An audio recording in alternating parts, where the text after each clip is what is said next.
পরের খবর, দক্ষিণ দমদম। সেই দক্ষিণ দমদমে গ্রেফতার তৃণমূল কাউন্সিলর, ধৃত 11 নম্বর ওয়ার্ডের কাউন্সিলর মৃন্ময় দাস বুবলাই। তোলাবাজি, মারধর, হুমকির অভিযোগে গ্রেফতার। বিজেপি কর্মীদেরও মারধরের অভিযোগ।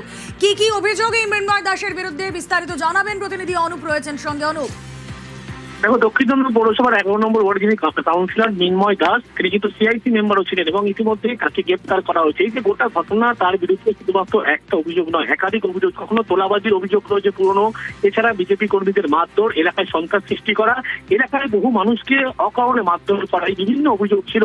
তার বিরুদ্ধে একাধিক যে অভিযোগ ছিল, সেই অভিযোগের ভিত্তিতে গতকাল ভোর রাতে তাকে কিন্তু আটক করা জিজ্ঞাসাবাদের পরে ইতিমধ্যেই মৃন্ময় দাস ওরফে বুবলাই, যিনি সিআইসি দক্ষিণ দমদম পৌরসভার, তাকে গ্রেপ্তার করেছে এবং তার বিরুদ্ধে একাধিক তোলাবাজির মামলায়, সেই মামলায় মূলত গ্রেপ্তার করা হয়েছে। আজকে তাকে ব্যারাকপুর আদালতে পেশ করা হচ্ছে, হেফাজতে নেওয়া হচ্ছে। তার কারণ এই বুবলাইয়ের বিরুদ্ধে শুধুমাত্র একটা অভিযোগ নয়, একাধিক অভিযোগ রয়েছে। সেই কারণেই পুলিশের পক্ষ থেকে নাগরিকবাদ থানার পুলিশ এই তৃণমূলের যিনি কাউন্সিলর তথা সিআইসি, তাকে গ্রেপ্তার করেছে এবং আজকেই ব্যারাকপুর আদালতে পেশ করা হবে। ওকে।